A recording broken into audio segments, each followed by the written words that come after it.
Hey guys, today I'm going to tell you how to fix Snapchat My Eyes Only not logging on iPhone.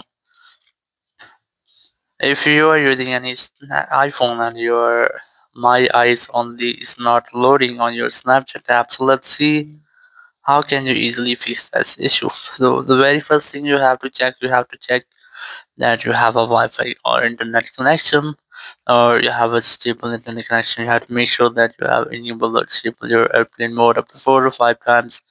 It will make a quick refresh into your network settings. Once you have done, you have to go to settings, go for general, and go for VPN and device management. You have to make sure that there is no any VPN connected. Or if you have any connected VPN here, you have to try to disconnect with that.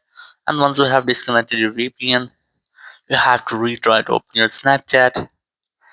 Then you have to go to memories, and here you will get the My Eyes Only. You have to enter your passcode, and here you will get your My Eyes. But if it's still not loading, so let's see how can you fix that issue.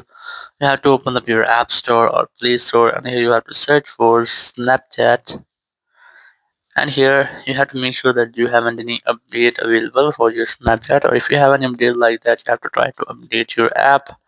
And once you have updated, you have to simply go back, and here you have to retry to open your Snapchat, or if you're still having the same issue, open the settings. Go for general, go for iPhone storage, go for Snapchat, tap on the offload app option, then tap on offload app again, and here you will get the option of reinstall the app. You have to simply tap on that. And once you have done so, sometimes it might be that there's any bug into your Snapchat app. So in this step, all the bugs will be fixed. And once you have fixed all the bugs, you can easily will be able to load your My Eyes Only on Snapchat. You have to wait for until it's complete, and then you have to re-log into your Snapchat account, and then you can easily load your My Eyes Only on Snapchat. Thank you very much for watching the video. Until next video, bye bye.